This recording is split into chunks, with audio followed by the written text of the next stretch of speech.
Hey everyone, it's Megan, and today I'm at the Settlers Inn with our Malt Maven, Tiffany. And Tiffany's gonna tell us about all these beers here. So why don't you walk through what we're doing? Why, yes, I will. Okay. Hello, everyone. Nice to see you on this beautiful winter day.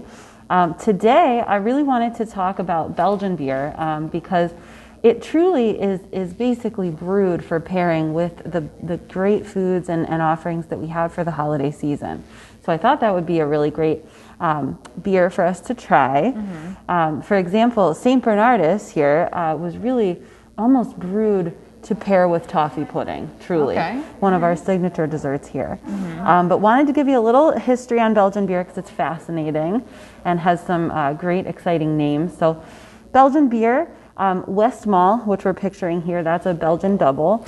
And really Westmalle is one of the quintessential, where this double and triple style, both of those came to be. So Westmalle was established in 1794, but then the French Revolution really hurt Belgian brewing, so it kind of stopped for a while.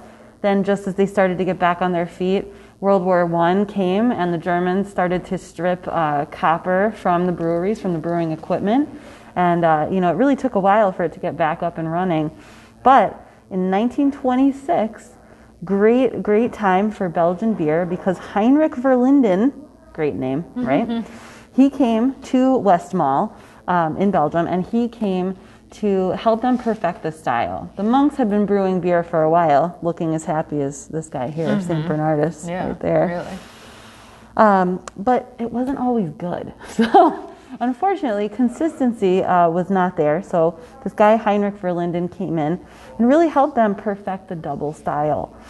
So doubles, they tend to have notes of raisin and dark caramelized sugar, which really comes from the Belgian candy sugar that they use in brewing. So we've talked before about IPAs or other styles, but this is really something unique and different. Yeah. And it's that Belgian yeast and also the Belgian candy sugar that makes these beers so great to pair with full-flavored, rich foods like toffee pudding, like game, washed rind cheeses, or even stronger cheeses like a Stilton. So they're really perfect for holiday food. So at any rate, just a little bit of history, and also with Belgian beer kind of comes this beer lore, which is very exciting. We love holiday tales, so why not some beer tales too? Back in the day, I mean, most people were kind of, most were illiterate and not really able to read. And if you remember from cartoons that we probably saw as a kid, you would see a jug with multiple X's on it to indicate alcohol. Well, that kind of goes back to the Belgian singles, doubles, and triples, where it would kind of indicate the alcohol strength. Oh, okay. So we'll try. How many do we want to try today, Megan? I mean, it doesn't matter to me. We can do all of them. Okay. Yeah. All right. Well, I think it's noon, right? It's acceptable. It's 5 o'clock somewhere. That's for sure. Yeah. So what I would say is we start with the quintessential Belgian double. Okay. So that would be Westmalle. This is it's a Trappist ale, which means it's brewed in Trappist breweries, and there's a couple other things that they have to meet for that criteria. Okay. But Westmalle is really where it all started in the 1920s. So 1926, they really started to perfect this, and this became known as our quintessential double. Okay. So this guy, you're gonna see this really beautiful garnet color on the bottom, reflected beautifully in the tree lights, I'm sure. But you'll also notice Belgian beer, one of the big things is that effervescence. So you see that it's like a mousse-like head on the beer when you pour it. And that's because some of this happens with bottle conditioning, and the yeast continues to ferment with the sugars that are left over, and it creates this beautiful head. Wow. So at any rate, Westmalle right here, this one's a double, so they typically range from 6 to 8% when we get to doubles. This one's actually 7%. And we're gonna try this.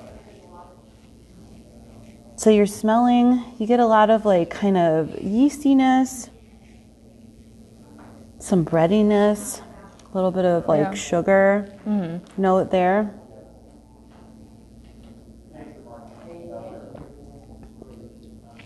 That's good. Very smooth. Yeah. Yeah. So even though you have that the effervescence that you see on camera, like as we pour it, it's a very mellow carbonation when it hits your palate. Yeah. Which is nice for food pairing. You know, you're not like, oh my gosh, that was so carbonated that I'm now sneezing or something. Yeah. And this is great. Like if you have this with something like duck or even milk chocolate, these are some great ideas for pairings with the double. Yeah. And the dark color in this beer, you get a lot from the dark candy sugar that they use in the brewing, but also from some of the malts that they use. So awesome. Yeah, this one's really good. yeah, so very interesting, very different from a lot of the traditional like American style beers that are out there now. Like IPAs are so popular right now, and they're such like intense flavors, where you get with Belgians a bit more of a delicate balance. Yeah, definitely. All right, what's next? So that is a Belgian triple, Belgian double. But I think we should try one of the American versions. So Victory Brewing, this is Merry Monkey. Oh wow, okay. So now Victory is famous for their Belgian triple that they do, and that's called Golden Monkey. So that's one of their traditional brews that they make.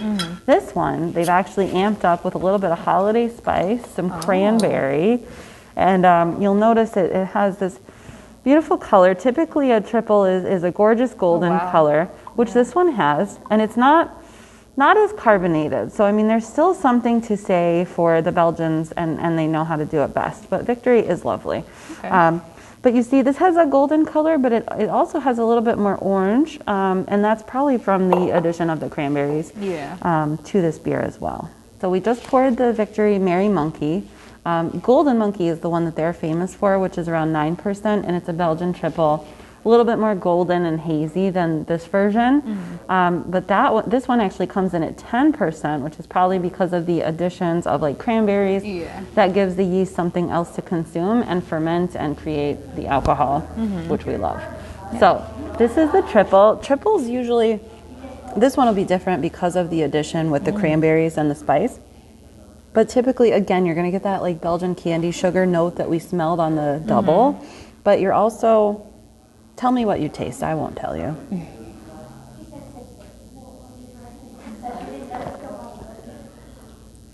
It tastes like, definitely like spices you get in like apple cider or like holiday cider and stuff like that. Yeah.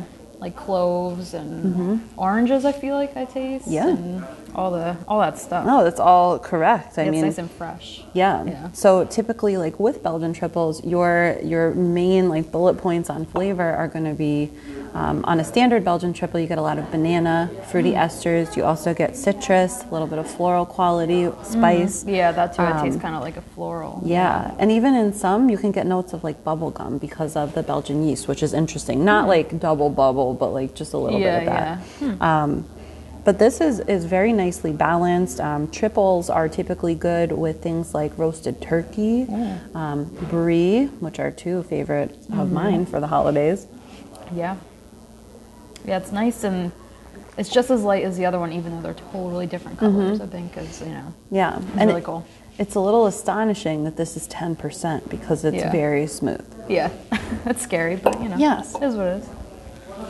So we've got the double, we've got the triple, and again, that's really indicating how much malt is used and what the strength is. So a double, that's something that they could have on like a fest kind of day, but they would still be okay and able to have a couple. Yeah. Triple, really celebrating now. And then we get to this guy, St. Bernardus. All right. Our very, very merry monk here. His cheeks are red. Kind of reminds me of the description of old Saint Nick in "'Twas the Night Before Christmas." Hey, we're almost there, right? Makes Exactly. But this is truly something I'd love to find in my stocking. This is called ABT 12 because St. Bernardus, the Belgians and the Trappist monks get very specific on how you can classify the beer. So you can't actually call it a Trappist brew if it's not made in a Trappist monastery within those four walls. Okay. This is not made in a Trappist monastery. But it's really like the best rated Belgian quad. Quad is kind of an invented name, but this means it's really high test. This one I think comes in around 10.5% if I'm not mistaken. And this, again, I mean, you see that beautiful, beautiful Belgian head from the bottle conditioning. Yeah. This one, even like a darker brown kind of color, like a garnet almost. And a little bit of haziness on that too. Yeah. So we'll test this guy out too, St. Bernardus. Now, this is the one I was saying is truly, and for our esteemed camera woman over here, geez, can't forget that.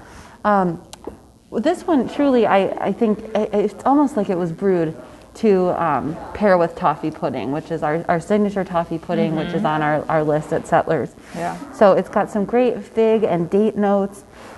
This beer is also great with strong cheeses, game meats again, and I'll let you be the judge. Okay. Ooh.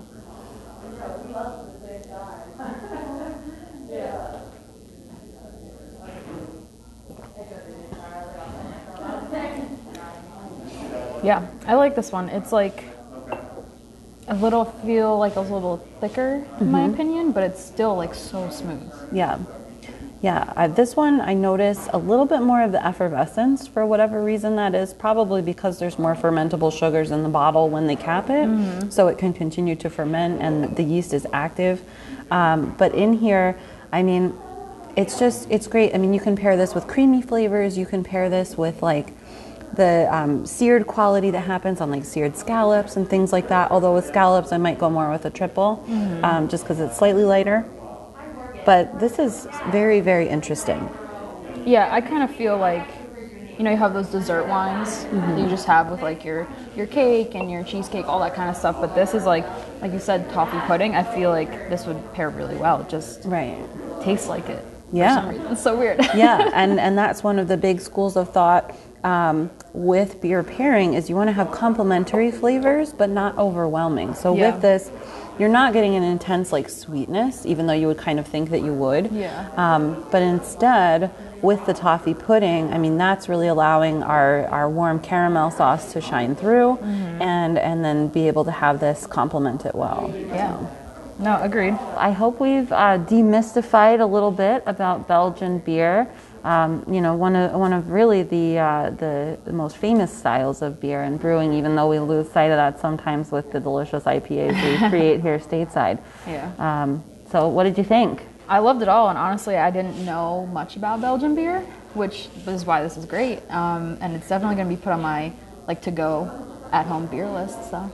Perfect. Actually, we would be happy to create, you can join us here at Settlers Inn, where we have a really nice international beer list highlighting these styles, and all of these that we talked about today are available.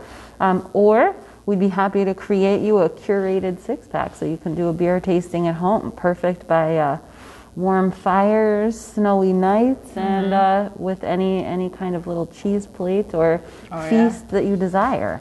Yeah, that sounds great. It's going to be on my list too. So anyway, Tiff, our Malt Maven, do you want to sign us off? I would love to. All right. So from us to you at home, cheers from afar.